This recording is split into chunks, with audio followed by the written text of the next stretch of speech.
Тайп Беной входит в Тукхум-Нахчмахкахай и делится на 9 крупных гаров. 1. Жобинеке, 2. Уонжбинеке, 3. Астинеке, 4. Атинеке, 5. Чопалнеке, 6. Очинеке, 7. Довшинеке, 8. Эдинеке, 9. Гуржмахкахай. В тайпе Беной любые представители считаются равными и нет деления на лучшие и худшие гары и нека. Люди одного гара считаются родственниками, гергаранах. После расселения бинаевцев в других аулах от больших гаров стали отпочковываться более мелкие нека, имеющие название по имени первопоселенцев или отдельных долгожителей в роду. Бинаевский тайп самый крупный по численности. Самый сильный и влиятельный тайп в Чечне. Наиболее крупные общины бинаевцев живут в Биное, Шелковском и Гудермесском районах, селениях Урус-Мартан, Новые Атаги, Гайты, Алхан, Юрт, Шали и других. Больше всего бинаевцев в Урус-Мартан. Представители тайпа Беной проживают в Чеченской Республике, Республике Дагестан, Российской Федерации, Республике Казахстан, Республике Кыргызстан, Иордании, Турции, Саудовской Аравии и в других странах. Бинаевцы считаются истинными чеченцами, сынна Новчий. Они гордятся своей принадлежностью к этой нации и свое национальное имя, Новчий, произносят с большим достоинством, в отличие от некоторых, которые неохотно называют себя Новчий, стараются убрать из употребления это название и заменить его названием в войнах. В чеченском представлении истинный бинаевец, сынна Бино, выглядит как человек крупного телосложения, высокого роста с большими ногами. Есть даже поговорка «Бак-хи когаш балу беной». Отличительная черта бинаевцев – это чистосердечность, доверчивость к людям и спокойный нрав. Но если бинаевца выведешь из себя, то его ничем не остановишь, говорят люди. В местности Бена, как и во всей Чечне, люди живут с древнейших времен, по крайней мере, на протяжении 40 тысяч лет со времен, когда люди пользовались еще каменными орудиями труда. Об этом говорят случайные находки каменных орудий труда в Биное и его окрестностях. К сожалению, никто из археологов еще не занимался раскопками в Биное. Бена очень древнее чеченское селение. Что означает это название, пока точно неизвестно. Но известно, что древнейшее государство Урарту на территории Закавказья, на языке урартов, язык которых был схож с современным чеченским, называлось Биайна. В ираноязычных источниках начала 17 века Аул-Баян, где находится нефтяной колодец, упоминается, как селение, на которое претендовали эндирийские князья, так же, как на Аух и Салатавию. Борьба бинаевцев с кумыкскими князьями в 18 веке привела к тому, что в споре за гору Биной-Нлам бинаевцы убили князя Хамзат-хана, о чем стало известно российской администрации в Кизляре. Множившееся население Биная вынуждало бинаевцев переселяться на другие земли, где, живя своими общинами, бинаевцы начинали играть заметную роль в социально-политической жизни чеченских селений. Так, по русским источникам, с середины до конца 18 века в ауле Алды представители тайпа Бено играли важную роль, а бинаевец Ада долгое время был старшиной селения Алды, возглавляя борьбу алдынцев против князя Турлова.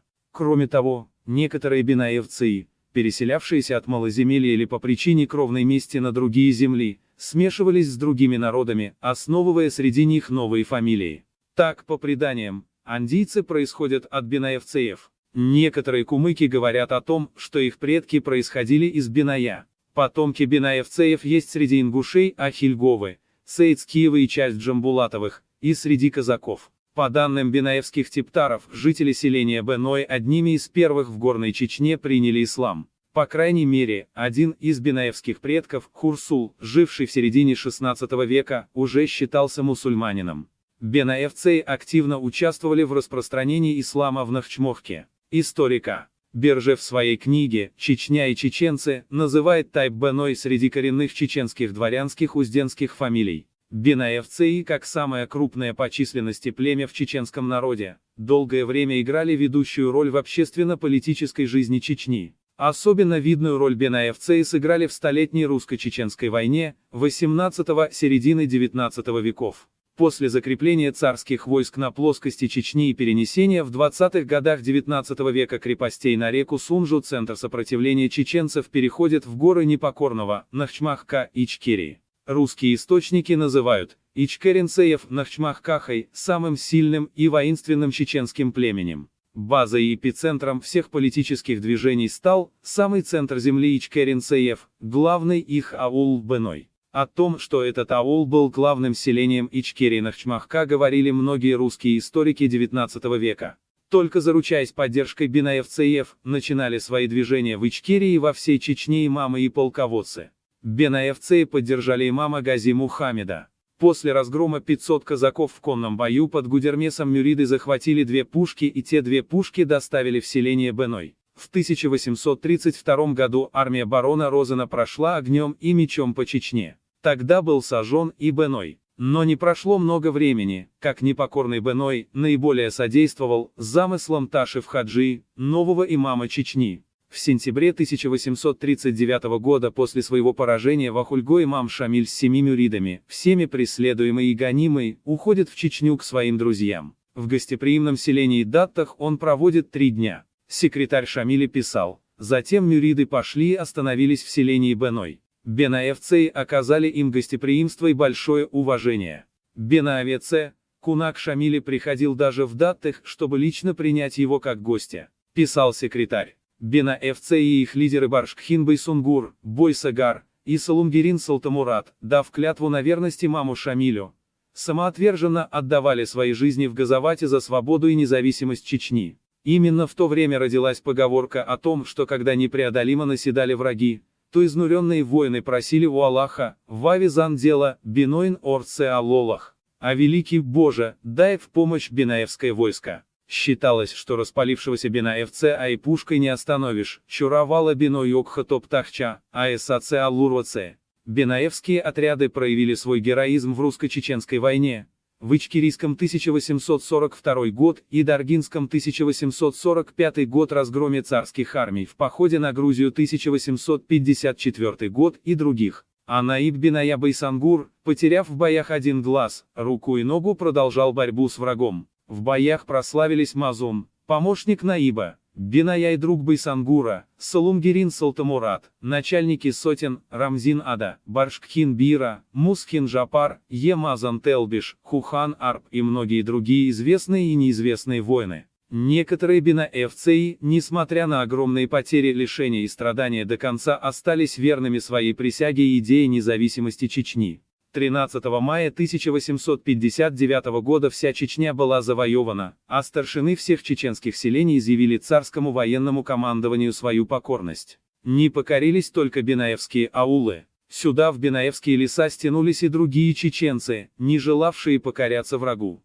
Царское командование объявило бенаевцев вне закона. Вожди бенаевцев Байсангур и Салтамурат возглавили сопротивление бенаевцев. Байсангур с бенаевцами, следуя своей клятве, защищал имама Шамиля в его последнем оплоте Гунибе. После сдачи Шамиля в плен, непокорный Байсангур уходит в бенаевские леса, где со своими родичами и соратниками скрывается от царских войск. Имам Шамиль хорошо знал, уважал и понимал роль бенаевцев в движении чеченского народа. Уже в плену, в Калуге, давая характеристики племенам Кавказа, Шамиль в разговоре с приставом Руновским выделяет бенаевцев как самых непокорных. Как считал он, именно из Беная начинались все движения. Оттуда восстания распространялись по всей Чечне, а затем перекидывались в Дагестан. Имам Шамиль подчеркнул, что пока жив одноглазый Байсангур, русским нельзя надеяться на мир в бенаевских аулах.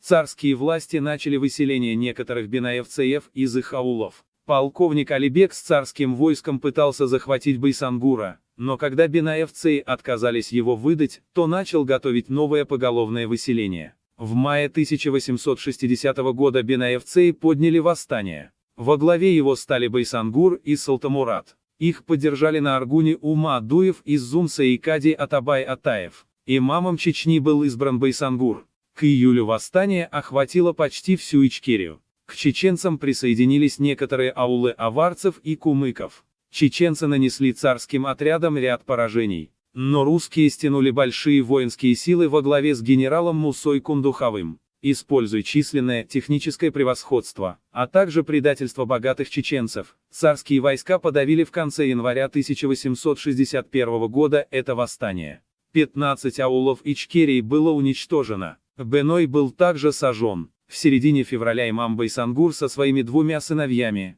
дочерью и ее мальчиком, а также некоторыми соратниками был окружен и после боя раненым был схвачен. Его наиб Салтамурат сумел вырваться из окружения и ушел на Аргун, где стал одним из руководителей горных повстанцев. Имам Байсангур был повешен в Хасав-юрте и похоронен в селении Пачалка-Аух. Других выслали в Россию. Царские власти решили стереть Беной с лица земли. 29 января 1861 года только из одного аула Беной было выселено 1218 человек, расселенных по 5-10 дворов в указанные им плоскостные селения Чечни. Тогда же появляется и аул Бена в Шатое. Но царским властям не удалось уничтожить непокорный Беной. Люди возвращались в бенаевские леса и восстанавливали свои дома, а расселенные в других аулах бенаевцы и своим независимым поведением влияли на других. В ходе геноцида против бенаевцев царские власти применяли и более подлый метод, стараясь через своих местных агентов унизить авторитет бенаевцев среди чеченского народа. Именно в то время, когда уже после завоевания всей Чечни непокорные бенаевцы продолжали сопротивляться и влияли на других чеченцев, призывая их на борьбу за свободу родины, царские агенты стали широко распространять среди чеченцев слухи о якобы глупости бенаевцев, сочинять про них анекдоты и нелепые слухи. Многие бенаевцы, жившие на плоскости, продолжали борьбу за свободу чеченского народа. В истории Чечни прославился абрек Беной-Нвара из Новых Атагов, который воевал в русско-чеченской войне, затем участвовал в восстании 1860-1861 годов, затем стал векилем шейха Кунта-Хаджи, а после восстания в Шалих в январе 1864 года стал знаменитым абреком, боровшимся против царских завоевателей. В 1865 году Вара в результате предательства был окружен в селении Новые Атаги русскими драгунами и убит. Бенаевцы, недовольные царским колониальным режимом, готовили новое восстание. Его руководителем был Салумгерин Салтамурат. Отказавшись от просьб своих соратников стать имамом Чечни, Салтамурат предложил имамом молодого сына своего друга, Алдама Алибека Хаджи, ученого из Симсера. После начала русско-турецкой войны в ночь на 13 апреля 1877 года началось восстание ичкеринцев. Салтамурат был выбран начальником всех наибов. Восстание охватило сразу же 47 аулов Ичкерии с населением до 18 тысяч человек. Опорной силой были бенаевцы, зандаковцы и другие. Секретарем имама Алибека Хаджи Алдамова был его верный друг Бенаевце, Пайтукин Расу, который оставил арабоязычную историю восстания Алибека Хаджи и своих мытарств на каторге после осуждения царским судом. Восстание продолжалось около года. Царские военачальники, терпевшие поначалу неудачи и большие потери от чеченцев, стянули огромные силы в 25 тысяч солдат и, используя предателей из чеченцев и дагестанцев, начали уничтожать аулы. Свою политику в отношении к повстанцам генерал Свистунов в 1877 году выразил в словах: «И Беной и Зандак надо выселить поголовно в Сибирь, или, если эти подлецы не пожелают, выморить всех зимой, как тараканов, и уничтожить голодом», писал Свистунов. Беной был полностью разрушен и сожжен, а бенаевцы вновь были высланы из аула, но часть жителей все же упрямо возвращалась обратно на пепелище. 27 ноября 1877 года с помощью коварства Алибека сумели выманить и арестовать вместе с его соратниками. 9 марта 1878 года 11 человек были повешены в Грозном. Многие повстанцы, в том числе и жители Беная, были сосланы в Россию и Сибирь. Начальник наибов, 70-летний Салумгири Салтамурат из Беная, зная коварство царских властей, не подался на уговоры, категорически отказался сдаваться русским и стал абреком. В 1878 году он заболел и умер. С большими почестями он был похоронен в Беное. На бенаевцев были обрушены новые репрессии. Их выселяли, сажали в тюрьмы, убивали, стараясь выбить из них дух и стремление к свободе. По всей Чечне были разбросаны бенаевцы. Часть уходила в Турцию, чтобы не покоряться русским. Если царским властям не удалось спровоцировать выселение в Турцию бенаевцев в 1865 году, то часть бенаевцев вместе с другими чеченцами ушли в 1905 году. Бенаевцы все больше теряют связь друг с другом, разобщенные социально-политическими течениями, экономическим неравенством. Некоторые бенаевцы ушли в обречество. В связи с тем, что экономическим и политическим центром Чечни стал город Грозный, Беной теряет свое былое значение. Революция 1917 года в России всколыхнула и всю Чечню. Началось национально-освободительное движение в Чечне, война против царских чиновников и казаков за возвращение отнятых в Кавказскую войну земель. Одними из первых во всех селениях Чечни поднимались на борьбу за свободу представители тайпа Беной. Бенаевцы участвуют в различных политических движениях, часто враждовавших друг с другом. Одни поддерживают имама Узун-Хаджи и его Северокавказский Эмират, другие – большевиков и Терскую Народную Республику, третьи – Тапу Чермаева и его Северокавказскую Республику. Но так или иначе подавляющее большинство бенаевцев продолжало борьбу за свободу Чечни. В 100-дневных боях в Грозном погибло от казачьей пули Пятимат Арсанова из Новых Атагов. Ее брат Саидбей Арсанов участвовал в революции в России, был большевиком, а позднее известным чеченским писателем, автором книги «Когда познается дружба». В борьбе с казаками и Деникинской армией многие бенаевцы из Гайты, Алхан, Юрта, Урус-Мартана, Новых Атагов, Беная и других сел отдали свои жизни. Но коварно забыв все свои обещания дать чеченцам независимость, Красная армия оккупирует Чечню с февраля 1920 года. Уже в августе 1920 года в горах Чечни и Дагестана вспыхивает новое восстание уже против советской власти под руководством внука Шамиля Саидбека и Н. Гоцеинского. С переносом центра восстания в горы Чечни Беной вновь приобретает прежнее значение главной базы повстанцев. В сентябре 1921 года восстание было подавлено после переброски туда крупных регулярных частей Красной армии. Но бенаевцы не были покорены. Н. Гоцеинский со своим штабом ушел в горы, откуда руководил восстанием до 1925 года. Уже в конце марта 1923 года агенты сообщали чекистам о том, что влиятельный шейх Али Мигаев приехал в Беной, где собрал своих приверженцев и агитировал их против советской власти. 17 мая 1923 года в селении Беной состоялся нелегальный съезд представителей духовенства.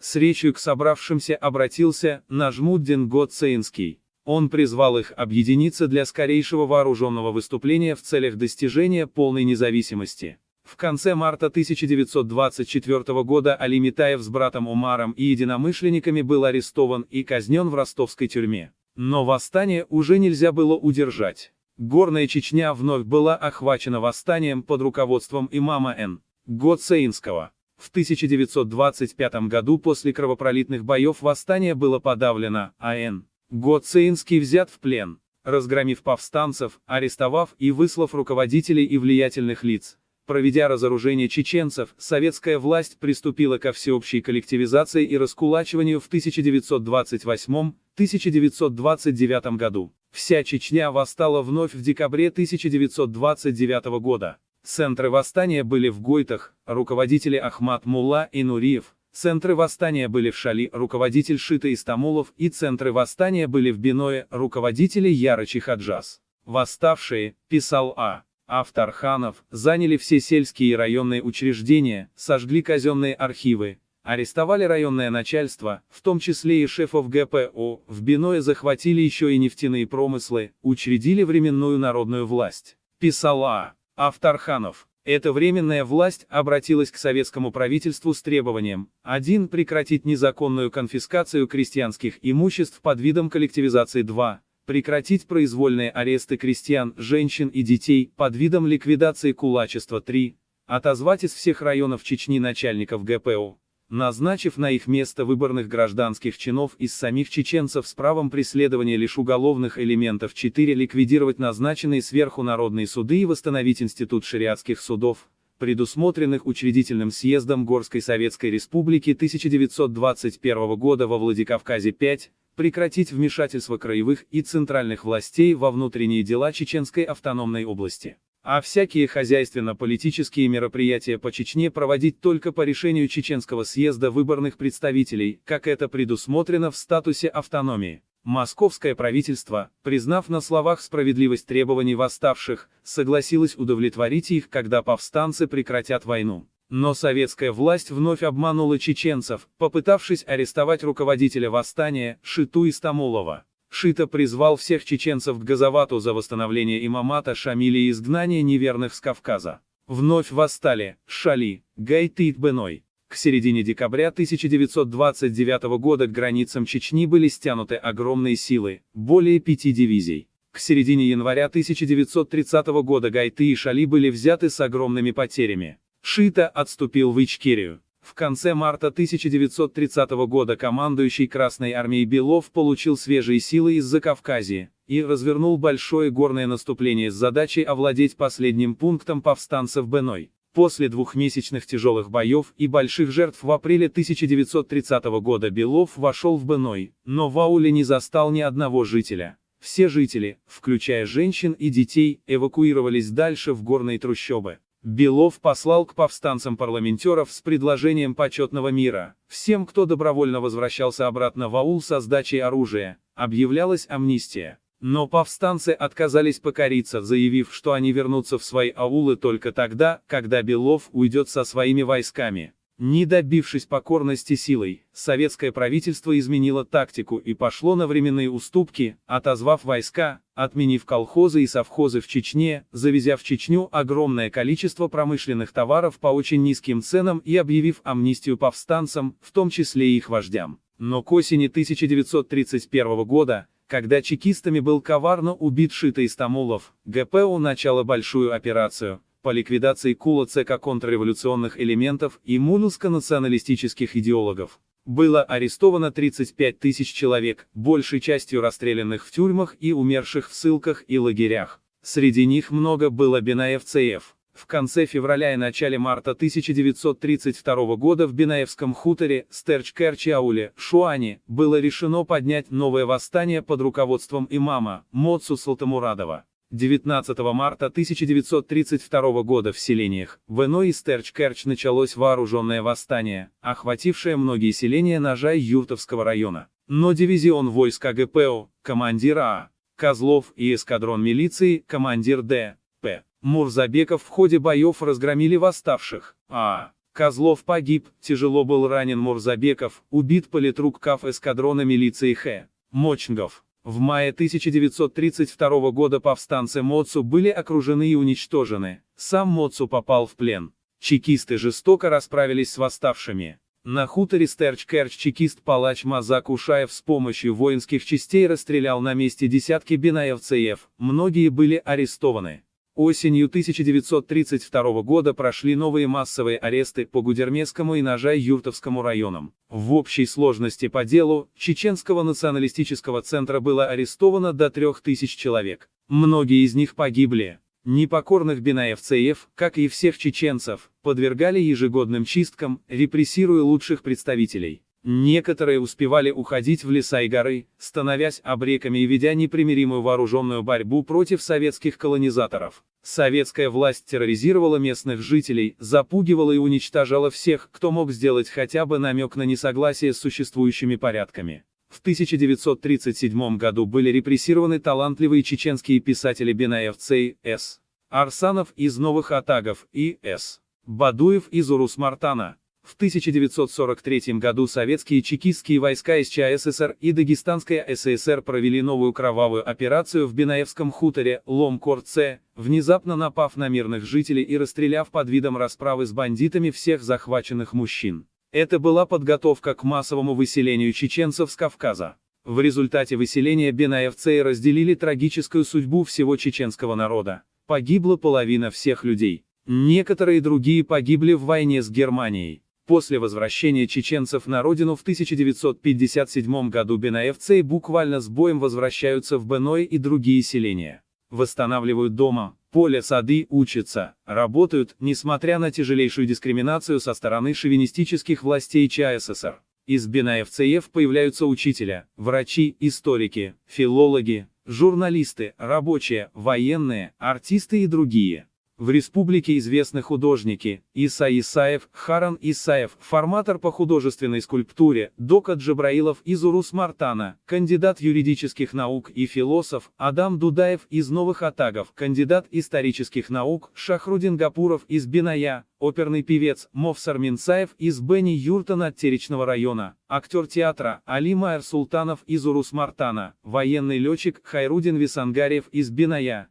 вице-президент Конфедерации горских народов Кавказа, член парламента ЧР, Иса Арсамиков из Урус-Мартана, первый председатель оргкомитета первого этапа Общенационального съезда чеченского народа Лича Омхаев из Урус-Мартана, первый министр иностранных дел Ч.Р. Шамиль Бено, бывший министр легкой промышленности и вице-премьер правительства Ч.Р. Мусада Шукаев, первый начальник управления финансов Ч.Р. Ризван Гужаев, боксер-профессионал, мастер спорта Альберт Гучигов, второй муфтий Ч.Р. Гаркаев Махмуд из Новых Атагов и многие-многие другие. Лучшие представители бенаевского тайпа продолжали борьбу с советским колониальным режимом. Много бенаевцев участвовало с 1987 года в неформальных общественных организациях «Кавказ», «Барт», Народный фронт, Войнахская демократическая партия и других, участвовали в собраниях, митингах, пикетах, расшатывали устои Советской империи, выступали за идею суверенитета и независимости республики, участвовали в подготовке съездов чеченского народа.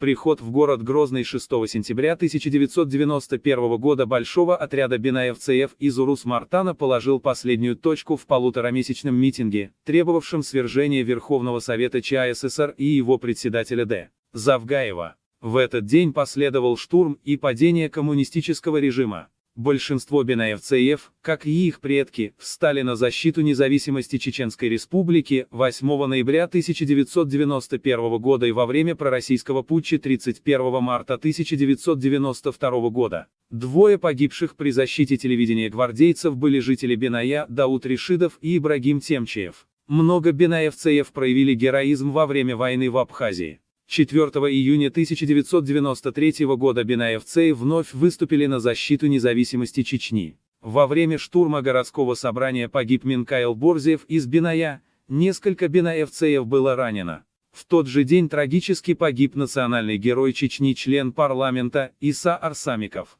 Вся история бенаевского тайпа является неразрывной частью истории чеченского народа. Именно во имя всего чеченского народа, во имя всей Чечни отдали свои жизни бенаевцы. Вся история бенаевского тайпа показывает, что бенаевцы никогда не шли за эгоистическими интересами отдельных групп. Независимость Чечни, свобода чеченского народа и каждого чеченца, равенство и процветание – вот идея, за которую боролись наши предки и за которую должны бороться мы и наши потомки. Сообщает чеченский сайт Нахчала, статья «Роль тайпа Беной в истории чеченского народа».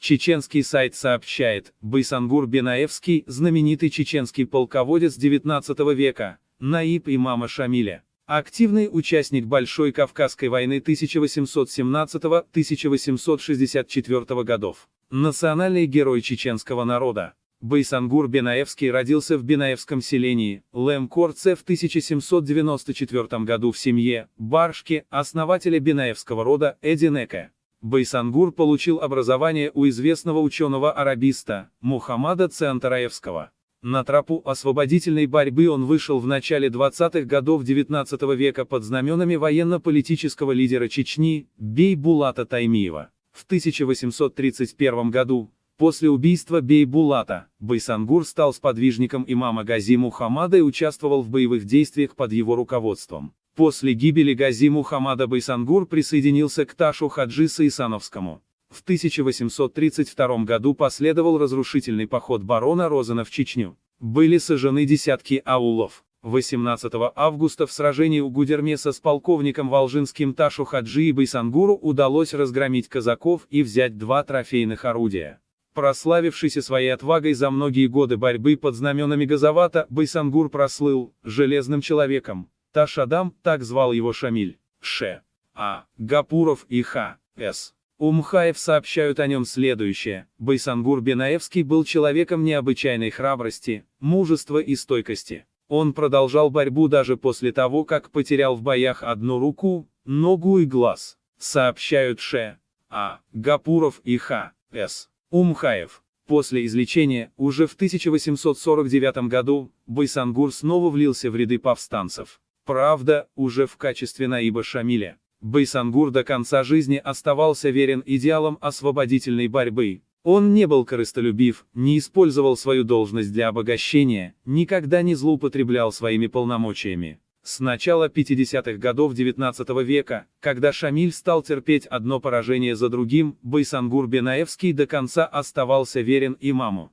Даже в Гунибе, когда 25 августа 1859 года Шамиль сдался кавказскому наместнику А.Т. Баритинскому, Байсангур с боем вырвался из окружения и ушел в Беной. После возвращения в Беной Байсангур не смирился с установлением царской власти в Чечне и ушел в горы. Вскоре в Беной явился со своим отрядом Алибек Пинзулаев, потребовавший от жителей содействия к поимке Байсангура. Бенаевцы отвечали, что искать его они не станут, а если нужен он отряду, то пусть отряд и ищет его. На это им заметили, что если они не исполнят предъявленного требования, то будут выселены из места своего жительства. Эта угроза и стала причиной восстания, возглавил которое Байсангур. Селение Беной было разорено.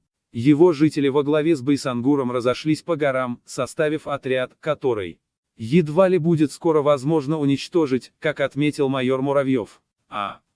Айдамиров в своей исторической повести «Калужский пленник», описывая обстоятельства пленения Байсангура, писал: Байсангура взяли в плен недалеко от родного аула Беной. С ним находились престарелая мать, сыновья Тахир и Алхазур, дочь Лада и ее муж Муна со своими братьями, Салтамурадом и Хамурадом. Генерал Кундухов приказал взять Байсангура живым, но осажденные оказывали яростное сопротивление. Тогда, чтобы отвлечь внимание Байсангура, Кундухов приказал пристрелить его мать. Таким образом, удалось взять в плен Байсангура и двух его сыновей. Остальным удалось спастись, писал Айдамиров. 20 марта 1861 года вышел указ генерал-фельдмаршала Борятинского, который гласил: Байсангура казнить смертью, повесить. В скором времени решение суда было исполнено. Байсангура повесили на центральной площади Хасавюрта. Байсангур Бенаевский, старейший ветеран Кавказской войны, непотопляемый и исключительно целеустремленный,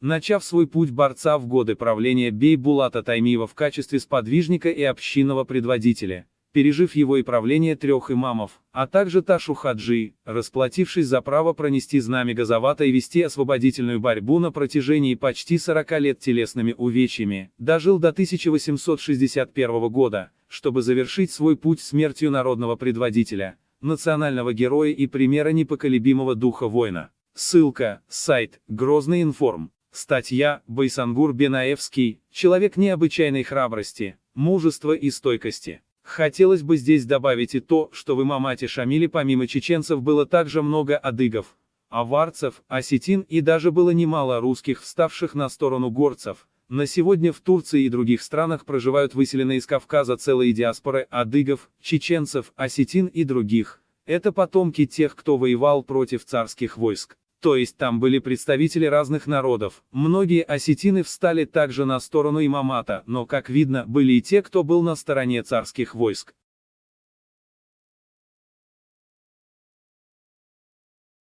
Чеченский сайт сообщает: Салтамурад Бенаевский. Годы жизни, около 1807-1878 годов. Чеченский военачальник, начальник бенаевских муртазеков, воина имама Шамиля, Мазун аула Беной, представитель тайпа Беной, один из руководителей восстаний в Чечне 1860-1861 годов, 1863-1865 годов, 1877-1878 годов. Друг и товарищ Байсангура Бенаевского.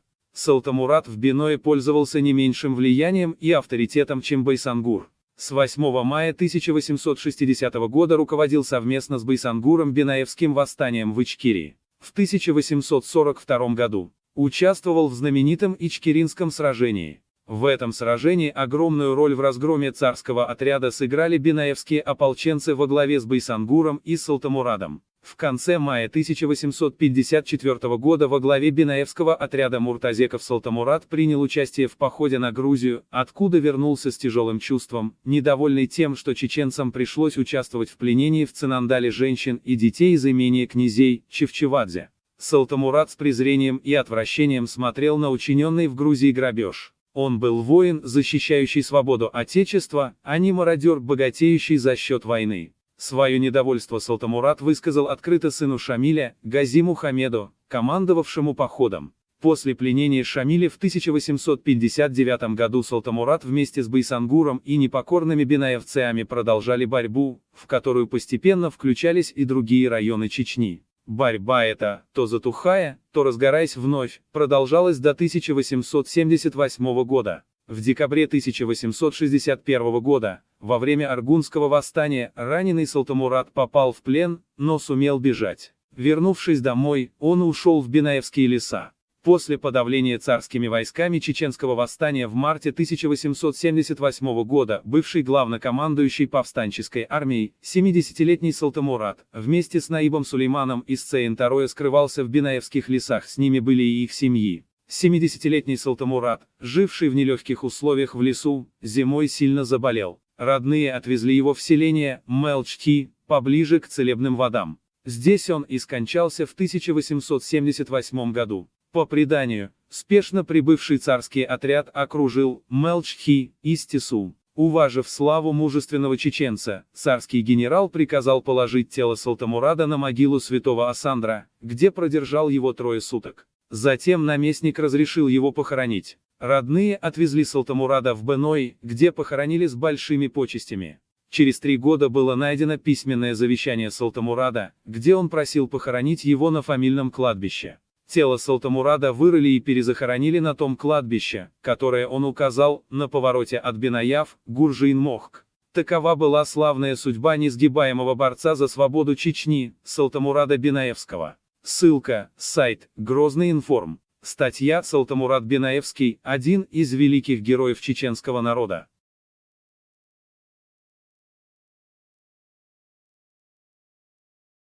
Чеченский историк М. Мамакаев в своей книге пишет про Тукхумных Чмахкахай, большие родственные связи тайпов Беной и Цеантара и не только. Он пишет, исследованные нами различные источники свидетельствуют, что в XVI-XVII веках в Чечне сложились 9 тукхумов: Акий, Мялтий, Нахчмахкахай, Терлой, Чантий, Чебарлой, Шарой, Шотой и Эрштхой. Чеченский Тукхум – это своего рода военно-экономический союз определенной группы тайпов, не связанных между собой кровным родством, но объединившихся в более высокую ассоциацию для совместного решения общих задач защиты от нападения противника и экономического обмена. Тукхум занимал определенную территорию, которая состояла из фактически заселенной им местности, а равно и окружающего района, где тайпы, входившие в Тукхум, занимались охотой, скотоводством и земледелием. Каждый Тукхум говорил на определенном диалекте одного и того же вайнахского языка. Некоторые историки считают, что между Тукхумом и тайпом, взятыми в их исторической динамике,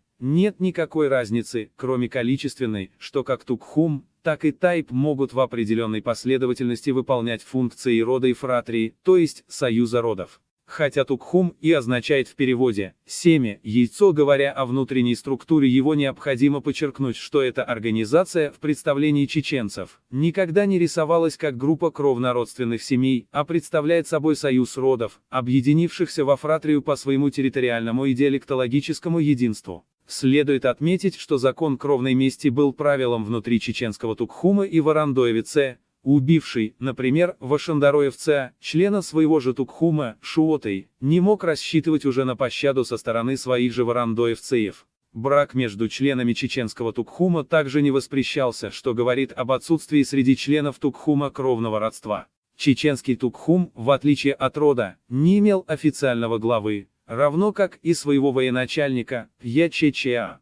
Отсюда видно, что Тукхум был не столько органом управления, сколько общественной организацией, тогда как тайп был необходимой и логической стадией прогресса в развитии идей управления. Но возникновение союза тайпов-тукхумов представляло собой также несомненный прогресс, происходящий на одной и той же территории как неуклонный процесс к возникновению нации, хотя тенденция к локальному разделению по родам и продолжала существовать. Совещательным органом Тукхума был Совет Старейшин, который состоял из представителей всех тайпов, входивших в данный Тукхум, на равных по положению и почету правах. Тукхумный совет созывался в случае необходимости, для решения межтайповых споров и разногласий, для защиты интересов как отдельных тайпов, так и всего Тукхума. Затем следовал совет страны, Михкан-Кхел, в котором вместе с родовой знатью тон задавали служители божеств, жрецы. На этом совете обсуждались также отдельные положения, обычаи различных провинций и в зависимости от их экономической и правовой целесообразности, они здесь же обобщались и получали санкцию всенародной власти.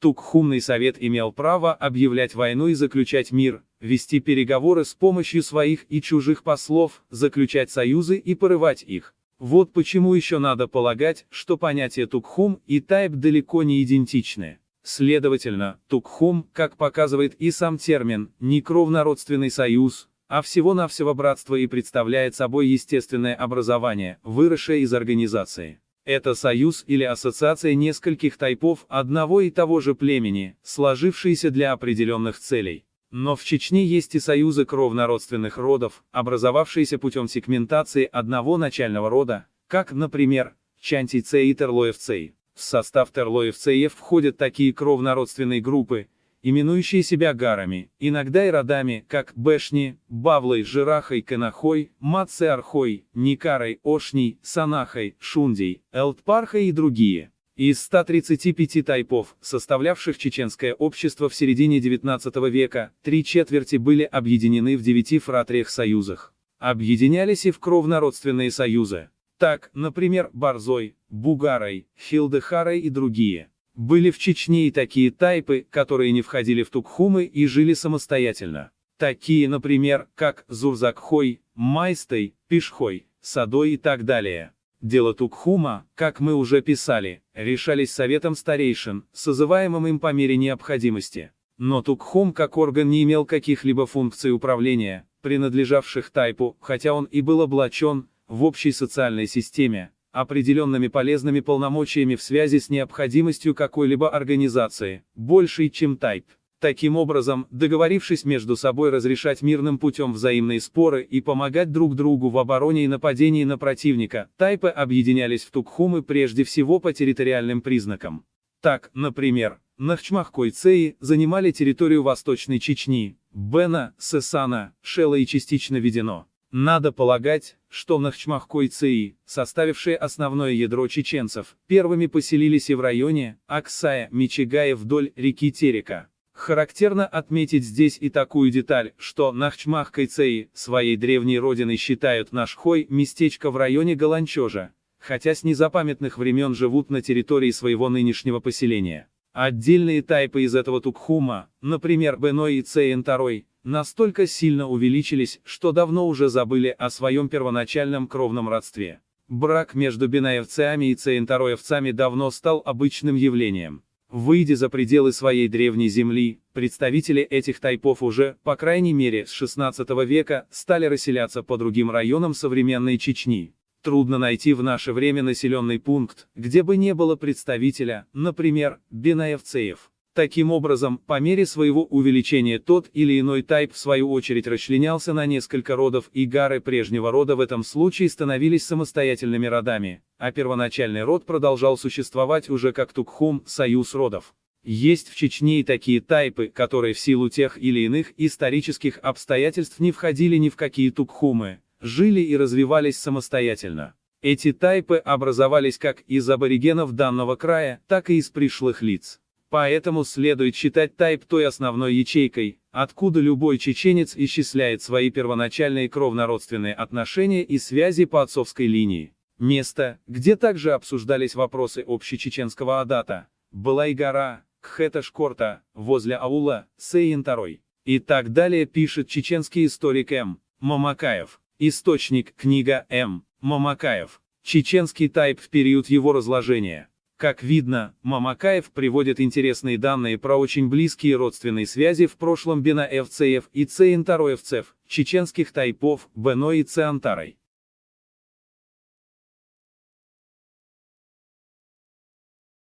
Чеченский историк Сулейманов А. в своей книге писал, по преданиям, все нахчмахкахойские и ичкеринские тайпы являются потомками родных братьев. Это братство, которое было зафиксировано и русскими исследователями до советского периода, было закреплено еще в Нашахе в период нахождения там Общечеченского совета старейшин страны, Мехкан, Кхел. Источник, книга Сулейманов А. Топонимия Чечни. Нахчмахкахайцеи, также известны как Ичкеринцеи, крупнейший чеченский Тукхум. Чеченцы из равнинной, предгорной и горной Чечни, где проходили самые кровопролитные кавказские войны XVIII-XIX веков, Первая и Вторая чеченские войны. В наши дни в него входят самые большие тайпы Чечни. Разговаривают на нахчмахкахойском литературном диалекте чеченского языка. Тайпы, входящие в Тукхум-Нахчмахкахой, Айткхалой, родовое село Айткхал, Курчелоевский район, Алерой, родовое село Алерой, Нажай-Юртовский район, Белготой, родовое село Белготой, Виденский район, Беной, родовое село Беной, Нажай-Юртовский район, Бейтарой, родовое село Геляны, Нажай-Юртовский район, Билтой, родовое село Бильты, Нажай-Юртовский район, Гендарганой, родовое село Гендерген, Нажай-Юртовский район, Гардалой, родовое село Гардали, Нажай-Юртовский район, Гуной, родовое село Гуни, Виденский район, Зандакой, родовое село Зандак, Нажай-Юртовский район, Ишхой, родовые села, Ишхой-Хутор, Нажай-Юртовский район, Курчалой, родовое село Курчали, Виденский район, Сесаной, родовое село Саисан, Нажай-Юртовский район, Сингалхой, родовое село Гендергеной, ныне Новые Атыги, Шалинский район, Харачей, родовое село Харачей, Виденский район, Цеинтарой, родовое село Цеинтарой, Нажай-Юртовский район, Чартой, родовое село Чартой-Юрт, Шалинский район, Чермой, родовое село Махкеты, Виденский район, Ширдей, родовое село Ширдей-Мохк, Виденский район, Шуоной, родовое село Шуани, Нажай-Юртовский район, Игашбатой, родовое село Агишбатой, Виденский район, Элистанжхой, родовое село Элистанжи, Виденский район, Энгиной, родовое село Энгиной, Нажай-Юртовский район, Энакалой, родовое село Иникали, Курчелоевский район, Эрсиной, родовое село Эрсиной, Виденский район, Ялхой, родовое село Ялхой-Мохк, Курчелоевский район. По генетическим также данным, и чеченский тайп Нашхой родственен некоторым тайпам Тукхума Нахчмахкахой и некоторым тайпам Тукхума Чебарлой. Из чеченского Тукхума Нахчмахкахой Нашхой Цей родственны тайпам Гендарганой, Гуной, Зандакой, Ишхой. Из чеченского Тукхума Чебарлой Нашхой Цей родственны тайпам Дай, Чубахкинарой и другим. Нашхой Цей также родственны тайпам Галай Цеечей, чеченского Тукхума Арштхой Орстхой. Данные по Нашхой из чеченского генетического сайта Арамаш. На сайте Арамаш также можно найти информацию, что по гаплогруппе J1 Бена FC Ам очень близки, тайп Наш, Беной, Колой, Молхой, Терлой, Шарой.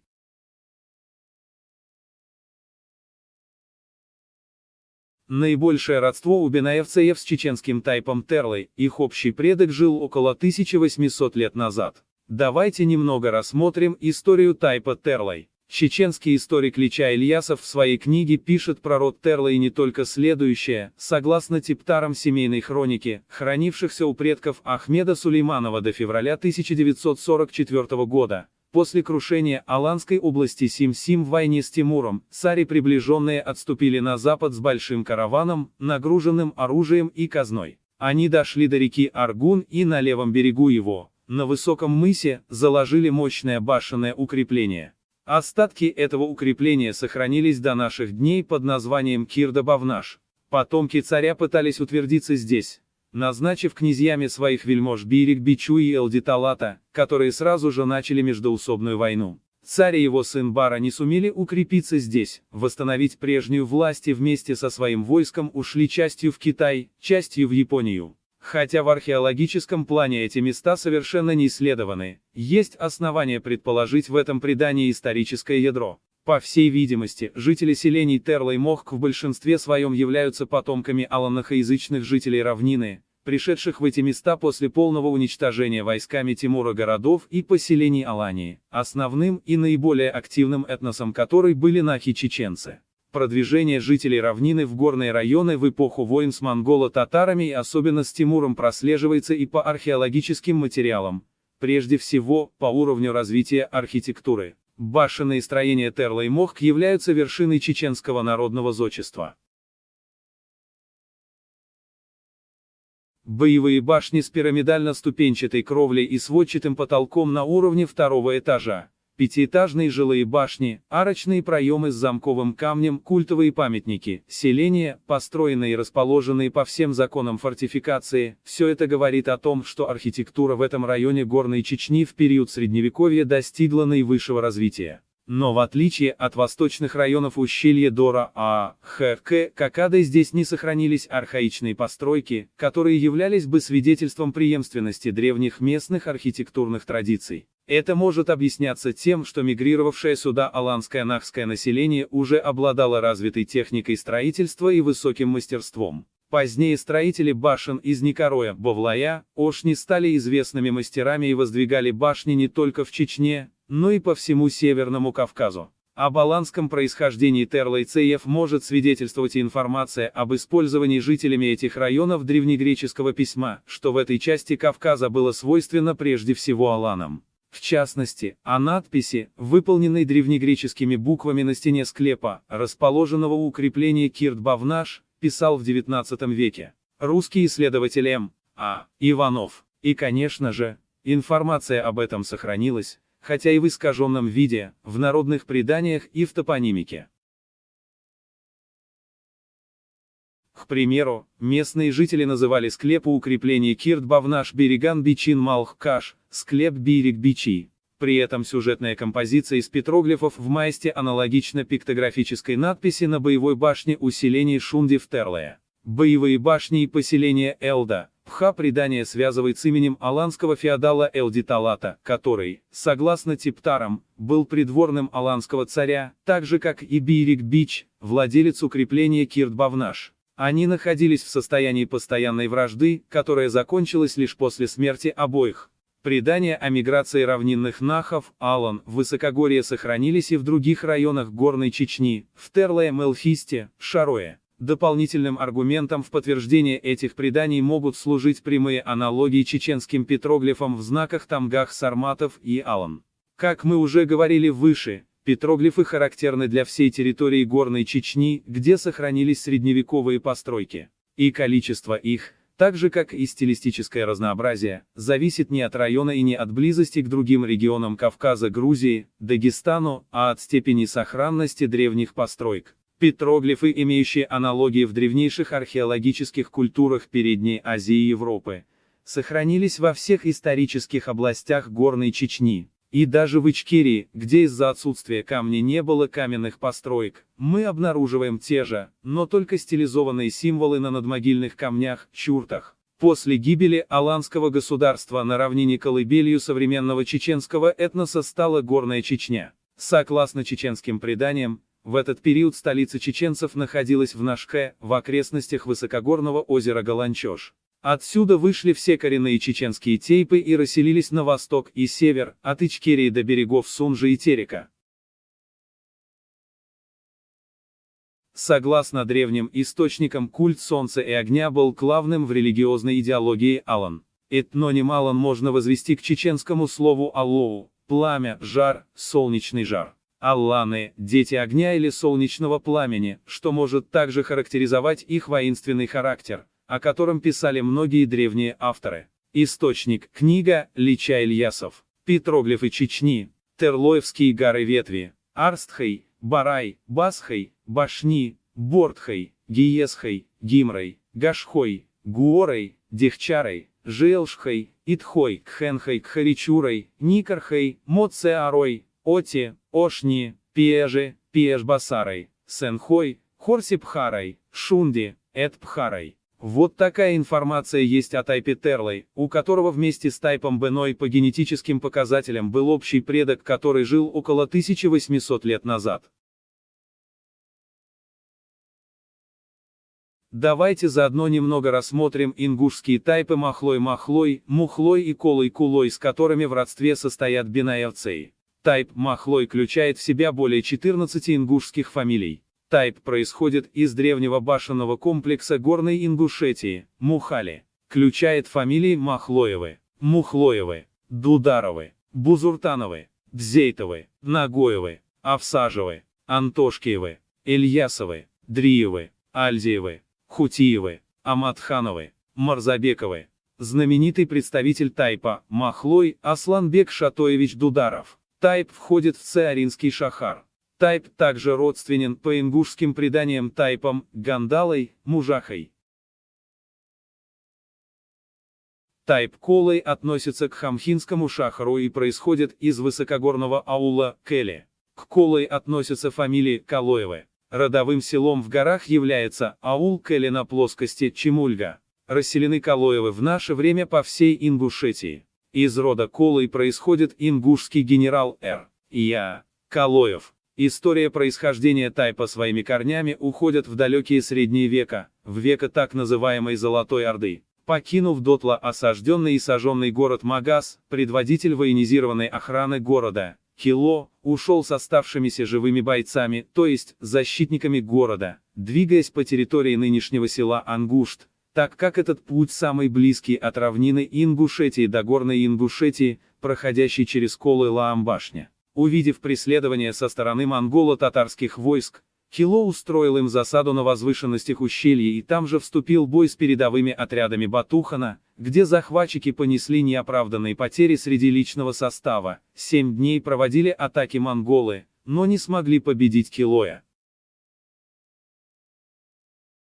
Поняв, что им не преодолеть проход в горную Ингушетию, они отступили, но слова Батухана, произнесенные у подножья Колы-Лаам, рядом со Столовой горой, где он назвал ингушских воинов, одетых в черные бурки, макхалоны, горные орлы, навеки остались в истории. 7 лет спустя у Кило появились 9 сыновей. Самым любимым сыном был Кола, который его отговаривал ходить в поход. Кило был уже в преклонном возрасте. В то время у Кило появились первые 4 внука, сыновья Кола, Вали, Мят, Шаат и Ча. Сильные духом и крепкие телом уже они делали то, чем занимались их отцы. Они по очереди поднимались на скалу для дозора и охраняли мир и спокойствие на ингушской земле. В народе за заслуги по защите ущелья и возврата земель города Магаса его прозвали Колой-Кант. Так произошел Тайп Колой-Калоевы. Современное расселение – Ингушетия, Чечня, Северная Осетия. Вот такая есть краткая информация про ингушские тайпы, у которых есть и родство с бенаевцами.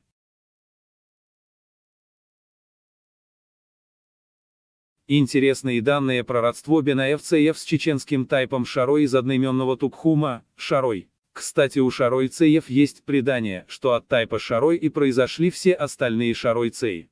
Если это правда, то можно допустить, что у многих шаройцеев могут быть родственные связи с бенаевцами. Давайте немного также рассмотрим вкратце историю чеченцев-шаройцеев. Тукхум-Шарой включает чеченские тайпы Шарой, Шикарой, Хакмадой, Хуландой, Химой, Сандухой, Бутей, Кирей, Кисалой, Кенхой, Чейрой, Цейсей. Наиболее близким к чеберлоевскому диалекту чеченского языка является шароевский диалект аулы Шарой, Боса, Кенса и другие, с которым они объединяются в юго-восточно-чеченские или шаро-аргунские диалекты чеченского языка. Чеберлоевский диалект чеченского языка и шароевский диалект чеченского языка очень близки, они известны как очень древние диалекты чеченского языка.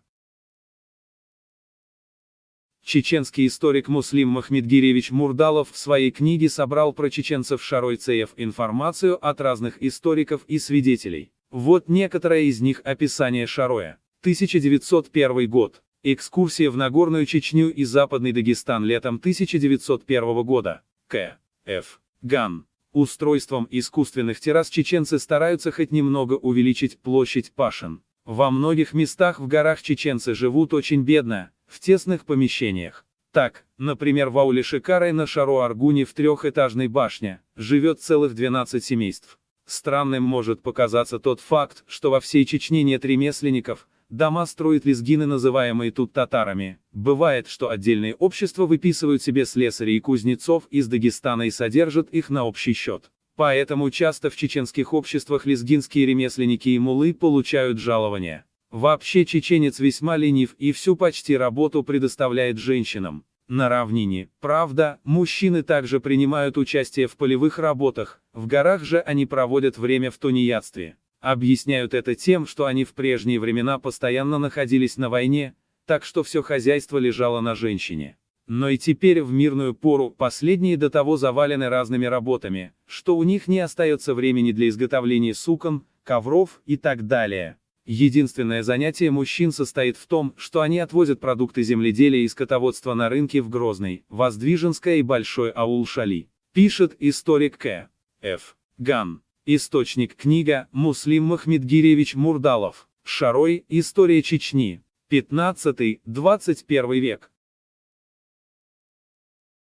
Чеченский историк Лича Ильясов в своей книге пишет: историческая область Шарой лежит в верховьях реки Шаро-Аргун, к востоку от чеченских обществ Чанти и Хачарой, к западу от Чеберлоя. Название ее, вероятнее всего, связано с прилагательным «шера», гладкий, плоский, которое в горных диалектах звучит как «шара». Оно может объясняться тем, что течение Шаро-Аргуна образует широкие ущелья с пологими берегами. Шарой состоял из нескольких десятков селений, крупнейшими из которых были Шарой, Химой, Хакмадой и Шикарой. Известный грузинский историк И.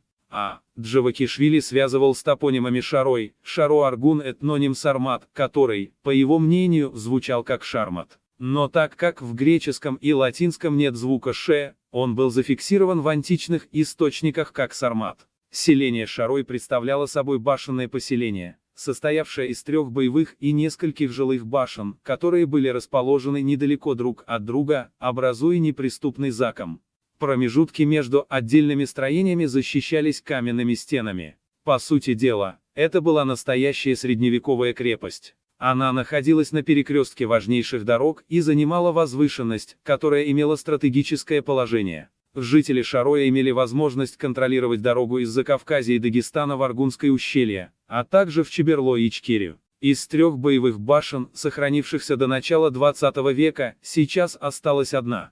Бруно Плычка, бывавший в этих горах в 20-х годах, застал 2 боевые и несколько жилых башен еще в относительно хорошем состоянии. Но жилые башни были взорваны в 1944 году, а одна из боевых башен разрушена при бомбежке в 1995 году. Если Шарой являлся административным центром этой области, то селение Химой, которое находится в нескольких километрах к юго-востоку от него, было ее культовым центром. Согласно полевым материалам, на окраине Химая были солнечные часы, которые представляли собой круг из огромных камней, в центре которого находился высокий каменный столб. По всей видимости, это были не только часы, но и своеобразная обсерватория для наблюдения за движением Солнца. По информации С.М. Хасиева, в древности, в определенный период развития культа Солнца, у чеченцев был наложен запрет на наблюдение за солнечным светилом. И жрецы наблюдали за его тенью, считая тень ипостасью Солнца.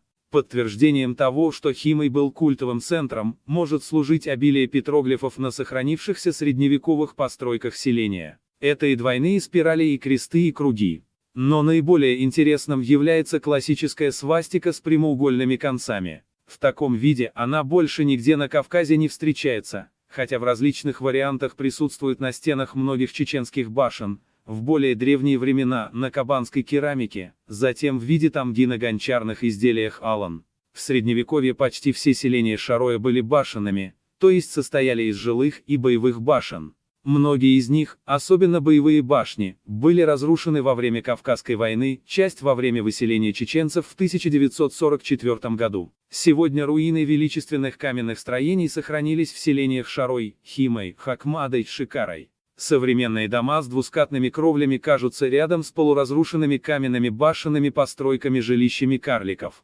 Источник, книга Лича Ильясов. Тени вечности.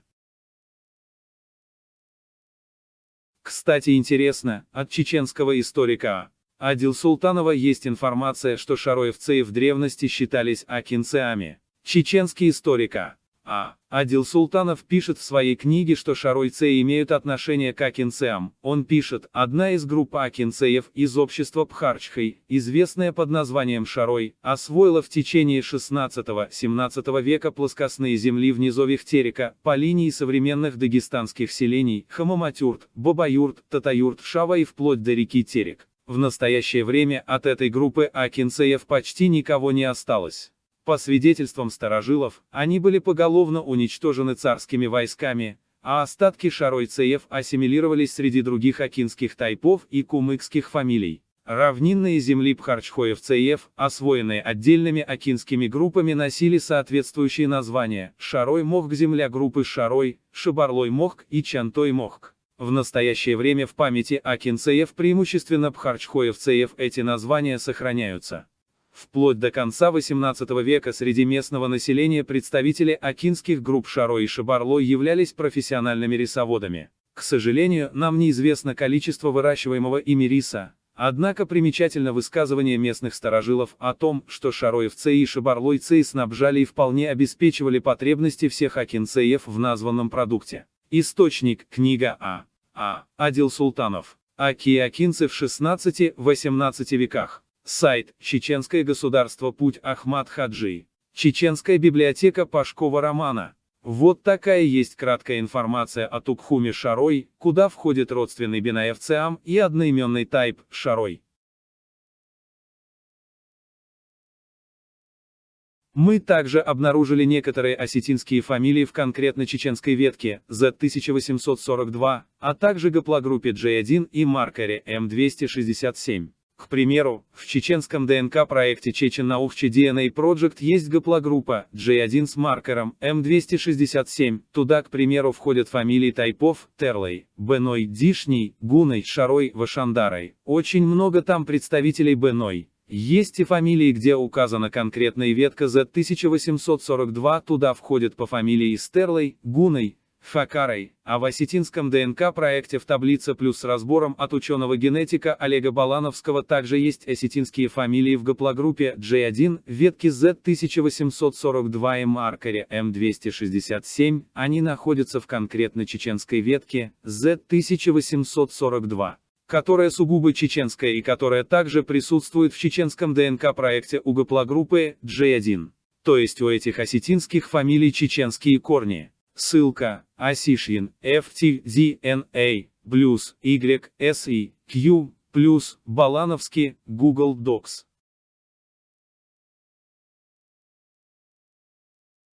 В данной таблице осетинского ДНК-проекта мы видим 11 осетинских фамилий в конкретно чеченской ветке Z1842, а также в гаплогруппе J1 и маркере M267. Это фамилии Мерденов, Кибизов, Кабалоев, Кабалоев-2, Царикаев, Царикаев-2, один Дегорец не указал фамилию, Кибизов-2, Дзусов, Какаев, Хибилов. Как мы уже говорили, причем они находятся в конкретно чеченской ветке Z1842, которая сугубо чеченская и которая также присутствует в чеченском ДНК-проекте у гаплогруппы J1.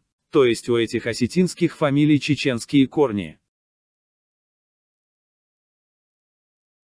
Мы плюс ко всему ради интереса немного исследовали эти фамилии. Например, та же фамилия Кабалоев довольно известна в Осетии. Известные носители фамилии: Заур Ермакович Кабалоев, российский и итальянский борец греко-римского стиля, мастер спорта России международного класса. Виталий Ермакович Кабалоев, российский борец греко-римского стиля, чемпион России и Европы. Таймураз Хамбиевич Кабалоев, доктор технических наук, профессор, заслуженный деятель науки РСО Алания, первый проректор Горского ГАУ и другие. Как сообщает осетинский фамильный сайт, родственными фамилиями Кабалоевым также являются Кабалоевы, Безровы, Безыровы, Кудзоевы, Заккоевы, Закуевы. Ссылка: сайт «Осетинские фамилии». Кабалоевы. Вот такие есть интересные данные касаемо и Осетии. Чеченский историк Амин Тесаев также объяснял, что родство с тайпом Бинаев-ЦФ есть у некоторых ингушей. Он объяснял, что, по генетическим данным с Махлой-Цеами и Колой-Цеами ингушскими тайпами Махлой и Колой в родстве состоят Бинаев-Ци. Источник: канал Амин Тесаев, видео «Чеченское общество Арштхой». Кстати, интересно, но по созвучию из ингушского тайпа Колы ингушские фамилии Калоевы и осетинские Кабалоевы по ДНК с чеченскими корнями очень схожи. Но, конечно, может, это просто совпадение. Вообще надо заметить, что у довольно разных осетинских фамилий наблюдается в целом неплохое родство с чеченским этногенезом и не только. К примеру, в осетинском ДНК-проекте Осишин DNA Project YD Classic Chart есть гаплогруппа и ветка G2A1Z7940, фамилии Карнаев, Камболов, Биазров, Албегонов, Бязров. Чтобы смотреть древо данной гаплогруппы и ветки в Яндекс.Поиске пишем Y, Full GZ7940. Осетинская ветка, G2A1Z7940, включает 17 осетин, также входят 4 ингуша, 1 чеченец, 1 аварец, 7 адык, 7 абазин, 6 карачаево-балкарцев, 5 сван. Выходит наибольшее родство есть с адыго-абазинским, карачаево-балкарским, нахским, чеченским и горно-грузинским сванским этногенезом. Данные будут обновляться при поступлении новых тестов. Касаемо ДНК сванов, чеченский историк и блогер Башлам Чимаев объяснял и то, что при сдаче ДНК у сванов показывается близкое родство с чеченцами, а чеченские старейшины в старые времена говорили, что хивсуры, сваны и другие некоторые жители Грузии потомки чеченцев, сваны конкретно потомки чеченского рода шуоны. Они перешли на другой язык. Канал Башлам 999 Лив. Данные по ДНК сванов требуют уточнений. Однако, к примеру, если в грузинском ДНК-проекте Georgian DNA Project Y, DNA Classic Chart мы посмотрим гаплогруппу G2 и ветку Z31459, которая составляет в основном сванов, то мы увидим там 8 сванов, 10 карачаево-балкарцев, 6 адыгов, 2 осетина, а также 11 чеченцев в этой ветке.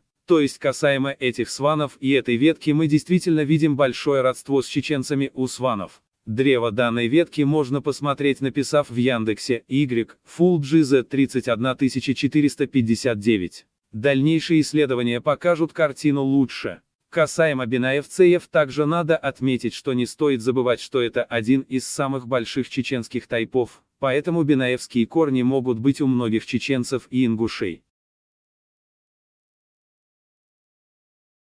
Раньше, в старинные времена, одной из самых распространенных фамилий в чеченских тайпах Бено и Терлой были фамилии Байсангуровы. К примеру, известный терлоевцей, Байсангуров Саламбек, российский боксер-профессионал чеченского происхождения. Байсангуров Хасан Увайсович, российский боксер-профессионал чеченского происхождения. Байсангуров Хусейн Увайсович, российский боксер-профессионал чеченского происхождения. Байсангуров Заурбек Мусаевич, боксер-профессионал, выступающий в легкой полусредней весовой категории, интернациональный чемпион ВБС, WBC в первом среднем весе, чемпион мира по версии МБФ, IBF среди юниоров, мастер спорта России международного класса, двукратный призер чемпионатов мира, двукратный чемпион Европы, трехкратный чемпион России среди юношей и молодежи, чемпион России среди любителей. Интерконтинентальный чемпион WBA в первом среднем весе, чемпион МБО, IBO с 2011 года, чемпион ВБО WBO в первом среднем весе и другие. После февраля 1944 года в Терлой Мохк никто не жил. Все деревни были разрушены советским правительством, и там было запрещено жить, потому что регион считался мятежным и опасным. Друзья, в этой работе мы, конечно, рассказали не только про тайп Беной, но и рассказали немного про тайпы, которые родственны бинаевцам, и не только. В любом случае это все взаимосвязано. Дальнейшие исследования покажут картину лучше.